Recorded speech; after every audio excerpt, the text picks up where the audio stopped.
ஆசீர்வாத தீர்க்கதரிசன ஊழியங்கள் வழங்கும் உங்கள் ஆசீர்வாத நேரம். ஆராதனை உமக்கே, ஆராதனை உமக்கே, ஆராதனை உமக்கே, ஆராதனை உமக்கே.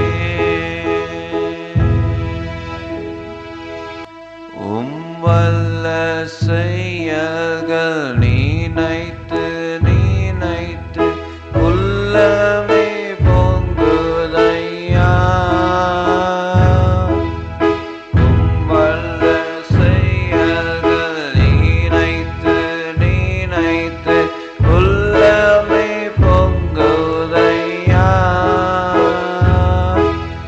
நல்லவரே நன்மை செய்பவரே, நன்றி நன்றி ஐயா.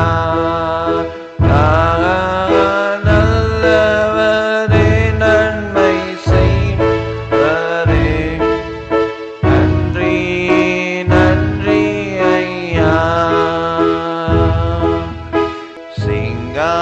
சிங்காசனத்தின் மேல் வீற்றிருக்கும் பரிசுத்தரே, பரிசுத்தரே, சிங்காசனத்தின் மேல் வீற்றிருக்கும் பரிசுத்தரே, பரிசுத்தரே.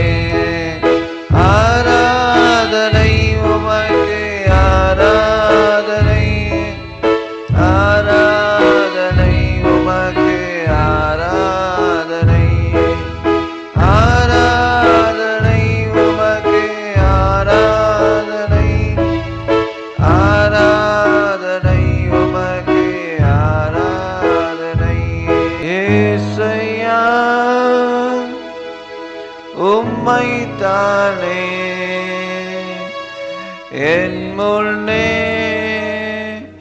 நிறுத்தியுள்ளே. ஏசையா உம்மைத்தானே என் முன்னே நிறுத்தியுள்ளே. உம்மோடு இருப்பது தான் உள்ளத்தின் வாஞ்சையா. உம் சித்தம் செய்வது தான் இதயத்தின் ஏக்கமையா. உம்மோடு இருப்பது தான் என் உள்ளத்தின் வாஞ்சையா. உம் சித்தம் செய்வது தான் இதயத்தின் ஏக்கமையா. ஏசையா உம்மைத்தானே என் முன்னே நிறுத்தியுள்ளே. ஏசையா உம்மைத்தானே என் முன்னே நிறுத்தியுள்ளே. உம்மோடு இருப்பது தான் உள்ளத்தின் வாஞ்சையா. உம் சித்தம் செய்வது தான் இதயத்தின் ஏக்கமையா. வழிகாட்டும் தீபா துணையாளரே, தேற்றும் தெய்வமே. வழிகாட்டும் தீபா துணையாளரே, தேற்றும் தெய்வமே.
மாட்சிமை உமக்கென்றோ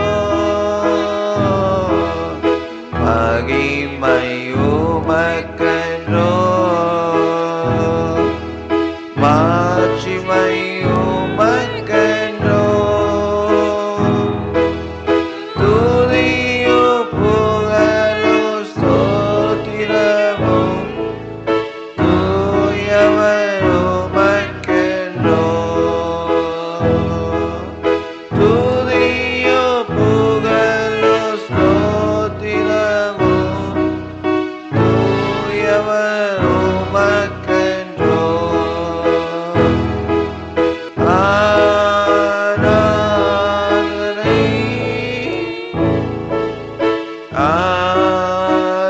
ஆராதனை என் அன்பர் இயேசுவுக்கே உம்மை நோக்கி பார்க்கின்றேன் உம்மை நினைத்து துதிக்கின்றேன் ஏசையா ஸ்தோத்திரம் ஏசையா ஸ்தோத்திரம் ஏசையா ஸ்தோத்திரம் ஏசையா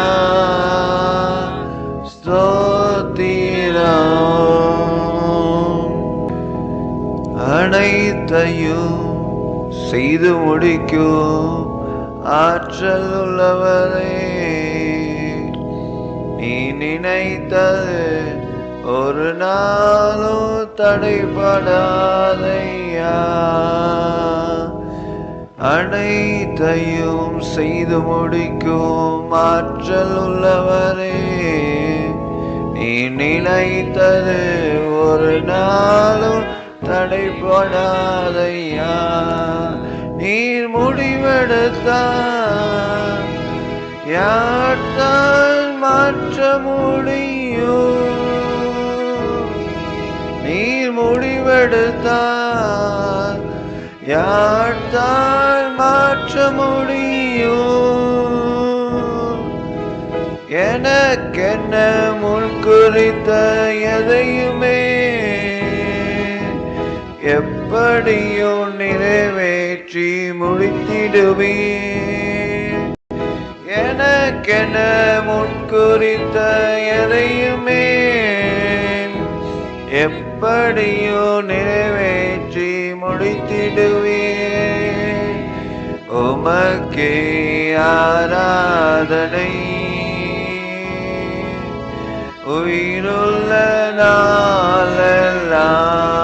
நாளெல்லாம் ஐயா உமக்கே ஆராதனை உயிருள்ள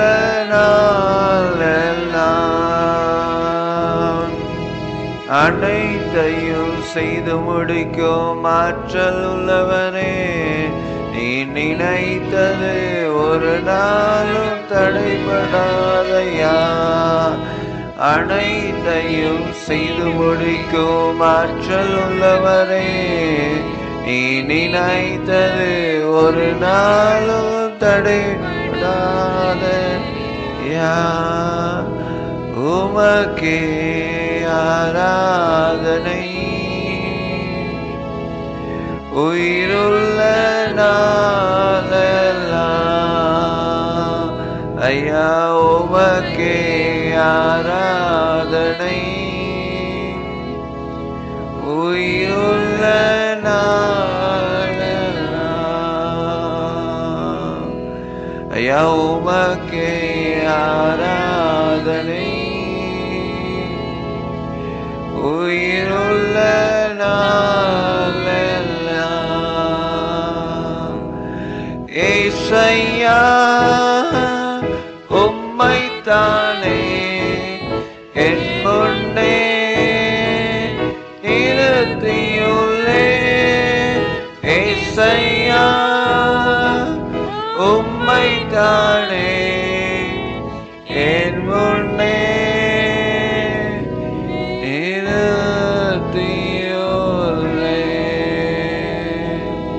இந்த நாளில் தேவனுடைய வார்த்தையை தியானிக்க போகிறோம். விசுவாசம் என்ற அந்த தலைப்பில் விசுவாசத்தை குறித்து, விசுவாசம் நான் என்ன, அதை குறித்து நாம் அறிந்து கொள்ளும்போது தேவனிடத்திலிருந்து அதை ஒவ்வொரு காரியங்களையும் நம்ம பெற்றுக்கொள்வதற்கு அது உதவியாக இருக்கிறது. மார்க்கு 11:22 இயேசு அவர்களை நோக்கி, தேவனிடத்தில் விசுவாசம் உள்ளவர்களாயிருங்கள். எவனாயிலும் இந்த மலையை பார்த்து நீ பெயர்ந்து சமுத்திரத்தில் தள்ளுண்டு போ என்று சொல்லி தான் சொன்னபடியே நடக்கும் என்று தன் இருதயத்தில் சந்தேகப்படாமல் விசுவாசித்தால் அவன் சொன்னபடியே ஆகும் என்று மெய்யாகவே உங்களுக்கு சொல்கிறேன். ஆதலால் நீங்கள் ஜெபம் பண்ணும்போது எவைகளை கேட்டுக்கொள்வீர்களோ அவைகளை பெற்றுக்கொள்வோம் என்று விசுவாசியுங்கள். அப்பொழுது அவைகள் உங்களுக்கு உண்டாகும் என்று சொல்கிறேன். இந்த பகுதியில் தேவனிடத்தில் முதல் வசனம் 22 சொல்லுகிறது, தேவனிடத்தில் விசுவாசம் உள்ளவர்களாயிருங்கள். அப்ப விசுவாசம் என்பது ஒரு நபர் மேல வைக்கிற விசுவாசம். அது யார் என்றால் தேவன் மீது அல்லது ஆண்டவராய் இயேசு கிறிஸ்துவின் மீது உங்க விசுவாசம். ஏன்னா அவரிடத்திலிருந்து வல்லமை புறப்பட்டு உங்க வாழ்க்கையின் ஒவ்வொரு பகுதிகளுக்குள்ள அற்புதங்களை செய்ய வேண்டும் என்றால் தேவனிடத்தில் விசுவாசம் உள்ளவர்களாய் இருங்கள் என்று அந்த பகுதி, அல்லது ஒரு கண்டினியூஸ் டென்ஸ். ஏதோ ஒரு நாள் நான் அவர் மேல விசுவாசம் வைப்பது அல்ல, அனுதினமும் அவர் மேல் என் கண்களை பதிய வைத்து நான் அவரை விசுவாசிக்கும் போது நான் எனக்கான அற்புதங்களை நான் பெற்றுக்கொள்கிறேன். அந்த விசுவாசம், முதல் தேவனிடத்தில் விசுவாசம் உள்ளவர்களாக இருங்க. ரெண்டாவது சொல்லப்படுகிறது, எவனாயிலும் இந்த மலையை பார்த்து நீ பெயர்ந்து சமுத்திரத்துல தள்ளுண்டு போ என்று சொல்லி, அல்லது என்னுடைய பார்வை தேவனிடத்தில் இருக்கணும், அவர் மேல விசுவாசம் வைக்கணும்.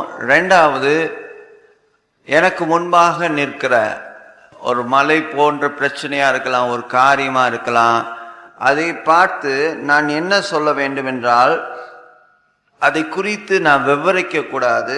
அதை பார்த்து அது என்னை விட்டு விலகி போகும்படிக்கு நீ பெயர்ந்து சமுத்திரத்துல தள்ளுண்டு போ என்று சொல்லி, முதலாவது தேவனிடத்தில் விசுவாசம், ரெண்டாவது அந்த பிரச்சனை, அந்த மலையை பார்த்து நீ பெயர்ந்து போ, நீ என் வாழ்க்கையை விட்டு நீங்கி போ என்று சொல்லி நான் சொல்ல வேண்டும்.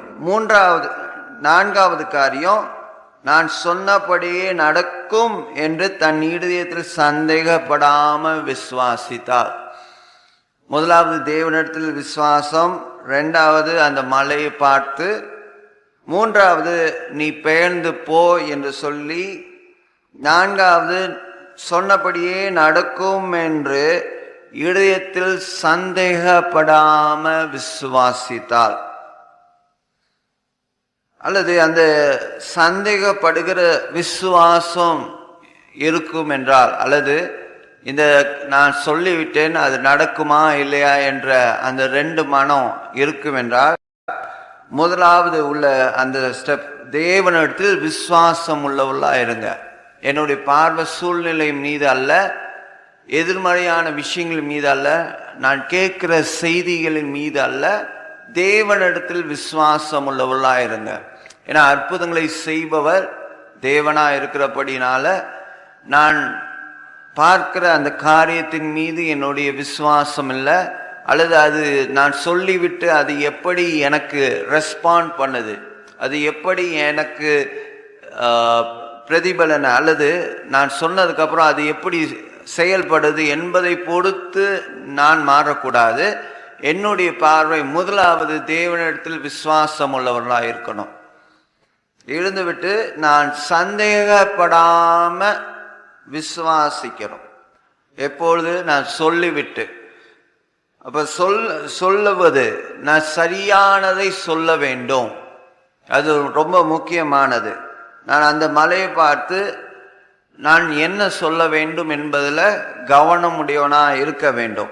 நான் அந்த தீர்வை, அந்த சொல்யூஷனை வார்த்தையிலிருந்து தேவனுடைய வார்த்தையிலிருந்து எடுத்து அல்லது அந்த பிரச்சனைக்கான தீர்வை நான் பேசி அடுத்ததாக நான் சொன்னபடியே நடக்கும் என்று இருதயத்தில் சந்தேகப்படாம விசுவாசிக்கணும். அப்படி நாம் செய்யும் போது இன்னும் உங்களுக்குள்ள ஒரு சந்தேகம் இருக்கு என்றால் முதலாவது ஸ்டெப், தேவனிடத்தில் விசுவாசம் உள்ளவர்களாயிருங்க என்ற அந்த நிலைக்குள்ளாக உங்களை கொண்டு செல்ல வேண்டும்.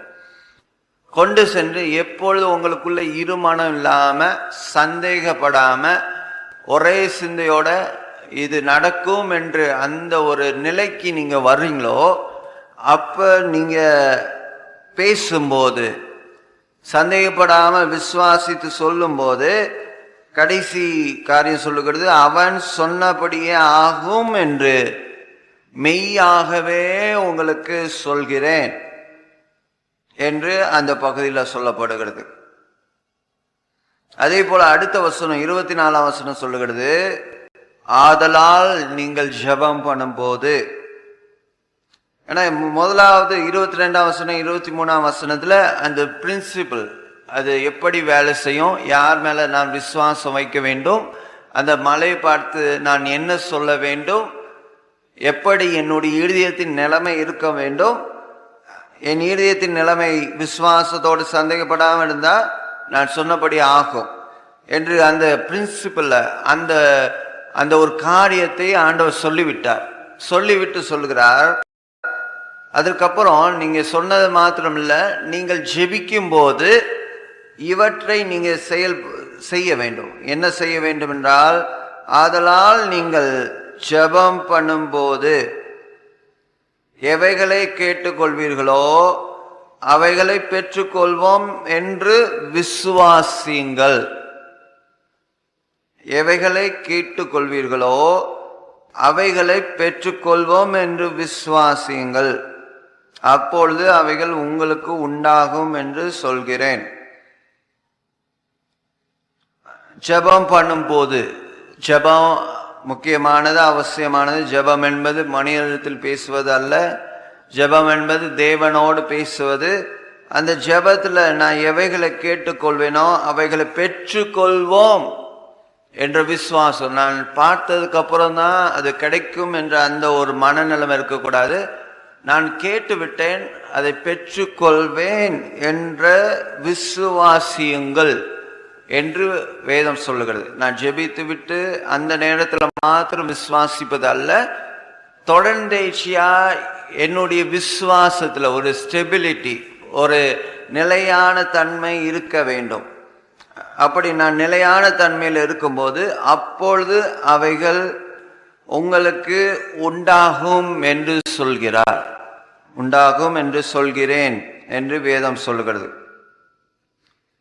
அதே போல அடுத்த பிரின்சிபல் 25ஆம் வசனம் சொல்லுகிறது, நீங்கள் நின்று ஜெபம் பண்ணும்போது முதலாவது பெற்றுக்கொள்வோம் என்று விசுவாசிங்கள், அப்பொழுது உண்டாயிருக்கும் என்று சொல்லியிருக்கிறார்.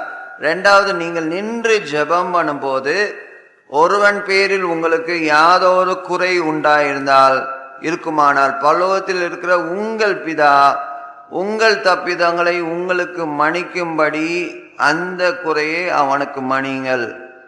நீங்கள் மன்னியாதிருப்பீர்களானா பரலோகத்தில் இருக்கிற உங்கள் பிதாவும் உங்கள் தப்பிதங்களை மன்னியாதிருப்பார் என்றார். முதலாவது சொன்னாரு, நீங்க ஜெபம் பண்ணும்போது விசுவாசத்தோடு கேட்கும்போது அவைகளை பெற்றுக்கொள்வீர்கள். அடுத்ததாக ஜெபத்தை கேட்கிறவர், நீங்க ஜெபம் பண்ணும்போது ஒரு காரியத்தில் அற்புதம் உண்டாகணும் என்றால், உங்களுக்கு யாதொரு குறை உண்டாயிருக்குமானால் பரலோகத்தில் இருக்கிற உங்கள் பிதா உங்க தப்பிதங்களை உங்களுக்கு மன்னிக்கும்படி. ஏன்னா பல வேளைகளில் நம்முடைய ஜெபத்தை கேட்கக்கூடாதபடி நம்முடைய தப்பிதங்கள், மன்னிக்கப்படாத தப்பிதங்கள் ஒரு தடையா இருக்கிறது. அது எப்ப தடையா இருக்கும் என்றால், நாம் மற்றவர்களுக்கு மன்னிக்காத பட்சத்துல நம்ம குறை மன்னிக்கப்படாது என்று அந்த பகுதியில சொல்லுகிறது. நீங்கள் மன்னியாது இருப்பீர்களானா பரலோகத்தில் இருக்கிற உங்கள் பிதாவும் உங்கள் தப்பிதங்களை மன்னியாது இருப்பார் என்று அந்த பக்கத்திலே சொல்லப்படுகிறது. ஆதலால் ஒன்று விசுவாசம், இரண்டாவது நான் மன்னிக்கும் போது என்னுடைய தப்பிதங்கள், என்னுடைய தவறுகள், என்னுடைய பாவங்கள் மன்னிக்கப்படுகிறது. அதற்கப்புறம் நான் ஜெபிக்கும் போது விசுவாசத்தோடு என்னுடைய ஜெபம் கேட்கப்படுகிறது. இன்னும் பல இடங்கள்ல இயேசு சொல்கிறார், தேவனிடத்தில் விசுவாசம் உள்ளவர்களாயிருங்க, நானும் எனக்கு சித்தம் உண்டு, நீ சுத்தமாக. விசுவாசம் உள்ளவர்களாக நம்ம ஜெபத்தில் கேட்கும்போது அவைகளை பெற்றுக்கொள்ளுகிறோம். எவைகளை கேட்பீர்களோ அவைகளை பெற்றுக்கொள்வோம் என்று விசுவாசிங்கள், அப்பொழுது அவைகள் உங்களுக்கு உண்டா இருக்கும் என்று சொன்னார். அதே போல அந்த பெரும்பாடுள்ள ஸ்திரீ இயேசுவின் வஸ்திரத்தின் ஓரத்தை விசுவாசத்தோடு தொட்டாள். எனக்கு இந்த நாள் அற்புதம் நடக்கும் என்று அவளுக்கு யாரும் சொல்லி கொடுக்கவில்லை. ஆனால் அவளுக்குள்ள ஒரு விசுவாசம் இருந்தது. அவருடைய வஸ்திரத்தின் ஓரத்தை தொட்டால் நான் சுகமாவேன் என்ற ஒரு விசுவாசம். அதன்படி அவள் விசுவாசிக்கிறது மாத்திரமல்ல, செயல்பட்டு அவருடைய வஸ்திரத்தை தொட்டால் உடனே வல்லமை அவருக்குள் இருந்து புறப்பட்டு அவளை சுகமாக்கினது. இயேசு அவளை திரும்பி பார்த்து சொன்னார், மகளே, உன் விசுவாசம் உன்னை ரட்சித்தது. அதனால் தேவனிடத்தில் நம்ம ஒவ்வொரு காரியங்களையும் பெற்றுக்கொள்வதற்கு, அற்புதங்களை பெற்றுக்கொள்வதற்கு விசுவாசம் மிகவும் அவசியமானது.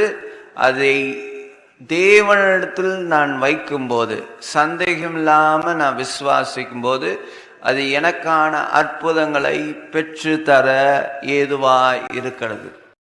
இயேசுவை உங்களுக்கு முன்பாக இந்த வேலையில கொண்டு வாங்க. உங்களுக்காக எல்லா பாடுகளையும் ஏற்றுக்கொண்டார், எல்லா துக்கங்களையும் சுமந்து கொண்டார். அவர் தாமே நம்முடைய பாவங்களை ஏற்றுக்கொண்டு நம்முடைய துக்கங்களை சுமந்தார் என்ற வார்த்தையின்படி நீங்க எப்பேற்பட்ட பாவக்கட்டுகள் இருந்தாலும் இந்த நாள்ல அதை அறிக்கை செய்யுங்க. இயேசுவே, இந்த பாவத்தின் பிடியிலிருந்து எனக்கு விடுதலை கொடுங்க, இந்த கட்டிலிருந்து எனக்கு விடுதலை கொடுங்க. நீங்க உங்க மீது ஏற்றுக்கொண்டபடினால நான் அறிக்கை செய்கிறேன், சிலுவையில நீர் எனக்காக சம்பாதித்த அந்த வெற்றியை, அந்த விடுதலைய இப்பொழுது நான் எடுத்துக்கொள்ளுகிறேன். பாவத்திலிருந்து ஒரு விடுதலையை எடுத்துக்கொள்ளுகிறேன். பாவத்திலிருந்து வருகிற சாபத்தினால் உண்டாகிற வேதனையிலிருந்து ஒரு விடுதலைய, அந்த வியாதியிலிருந்து ஒரு விடுதலைய, அந்த கடன் பிரச்சனையிலிருந்து ஒரு விடுதலைய, எல்லா தீமையான காரியங்களிலிருந்து இந்த வேலையில ஒரு விடுதலைய நான் விசுவாசத்தோடு கேட்டு பெற்றுக்கொள்கிறேன். கேளுங்கள், அப்பொழுது பெற்றுக்கொள்வீர்கள் என்ற வசனத்தின்படி இந்த வேலையில யாரெல்லாம் எங்களோடு இணைந்து அந்த பாவ மன்னிப்பின் சந்தோஷத்தை பெற்றுக்கொள்ள விரும்புகிறார்களோ, யாரெல்லாம் பாவத்தை அறிக்கையிட்டு இயேசுவை ஏற்றுக்கொள்றாங்களோ, ஒவ்வொருடைய வாழ்க்கைக்குள்ளாக தேவன் வருவீராக. ஒவ்வொரு உள்ளத்துக்குள்ள இயேசு சுவாமி நீங்க கடந்து வந்து அவங்களுக்கு தேவையான சமாதானத்தால் சந்தோஷத்தையும் கொடுங்க. அந்த நித்திய வாழ்வு, இந்த உலக வாழ்க்கைக்கு அப்புறம் நிரந்தரமா என்றென்றையும் பரலோகத்துல காணப்படும்படி அந்த நித்திய வாழ்க்கைய, நித்திய ஜீவனை ஒவ்வொருவருக்கும் கொடுங்க. இந்த வேலையில யாரெல்லாம் சரீரத்துல ஒரு பலவீனத்தோட இருக்காங்களோ, வியாதியோட, வேதனையோட, சுவீனத்தோட, எப்பேற்பட்ட வியாதியா இருந்தாலும் உங்க வல்லமை சுகமாக்க வல்லமை உள்ளதா இருக்கிறபடினால இந்த வேலையில இந்த வீடியோவை பார்த்து கொண்டு இருக்கிற ஒவ்வொரு மக்களுக்குள்ளேயும், எங்கெல்லாம் இருந்து பார்க்கிறார்களோ ஒவ்வொரு வீடுகளுக்குள்ள உங்க சுகமளிக்கிற வல்லமை இறங்கி அற்புதங்களை செய்வதாக. எப்பேற்பட்ட பலவீனங்களா இருந்தாலும் சரி, சரீரத்துல எங்கெல்லாம் வலிகள் இருந்தாலும் இயேசு என்னும் அதிகாரமுள்ள நாமத்துல இப்ப சரீரத்துல காணப்படுகிற எல்லா வலிகள், எல்லா வேதனைகள், எல்லா வியாதிகள் இயேசுவின் நாமத்துல இப்ப மறைந்து போவதாக. பலவீனத்தை உண்டாக்குகிற எல்லா தீய வல்லமைகளும், அசுத்தனின் வல்லமைகளும் இயேசுவின் நாமத்துல சரீரத்தை விட்டு, குடும்பத்தை விட்டு, வாழ்க்கையை விட்டு வெளியே போகும்படி கட்டளையிடுகிறோம். விடுதலை அளிக்கும் வல்லமை, சுகமளிக்கும் வல்லமை இப்பொழுது ஒவ்வொரு வீடுகளுக்குள்ளாக, ஒவ்வொரு அறைகளுக்குள்ளாக, ஒவ்வொருடைய வாழ்க்கைக்குள்ளாக கடந்து சென்று அற்புதங்களை செய்வதாக, விடுதலையை தருவதாக. அப்படியே நீங்க செய்றீங்க, அதற்காக நன்றி. யாரெல்லாம் பல்வேறு கெட்ட பழக்கங்களுக்கு அடிமையாய் கொண்டிருக்கிறார்களோ, ஒவ்வொரு அடிமைத்தனத்தின் நுகத்தையும் முறிக்கும்படி கர்த்தருடைய அபிஷேகம் இந்த காணொளியின் மூலமாக ஒவ்வொரு மேல இறங்குவதாக. எல்லா அடிமைத்தனத்தின் நுகங்கள், அப்படிப்பட்ட பழக்க வழக்கங்கள், அப்படிப்பட்ட காரியங்கள் இயேசுவின் நாமத்துல உடைக்கப்படுவதாக. அதுல இருந்து ஒரு விடுதலைய ஒவ்வொருவருக்கும் கட்டளையிடுங்க, ஒவ்வொருவருக்கும் கட்டளையிடுங்க, ஒவ்வொருவருக்கும் கட்டளையிடுங்க. உங்க வல்லமை அதை செய்யட்டும், அதை செய்யட்டும். ஒவ்வொருவருக்கும் இந்த நாள் அற்புதங்களை செய்றீங்க, அதற்காக நன்றி, நன்றி, நன்றி. அது எப்பேற்பட்ட பலவீனங்களா இருந்தாலும் சரி, மருத்துவர்களால் கைவிடப்பட்ட நோயா இருந்தாலும் சரி, அல்லது வாழ்க்கையின் கடைசி நொடியில இருந்தாலும் சரி, உங்க வல்லமை இப்ப சுகமாக்க, அந்த உயிர்ப்பிக்கிற வல்லமை ஒவ்வொருடைய தொட்டு மறுபடியும் உயிர் கொடுக்க போதுமானது. அந்த வல்லமை இப்பொழுது கடந்து சென்று ஒவ்வொருவருக்குள்ளேயும் ஜீவனை கொடுப்பதாக, ஜீவனை கொடுப்பதாக, ஜீவனை கொடுப்பதாக. அப்படியே நடைபெறுகிறது. அதற்காக நன்றி, அதற்காக நன்றி.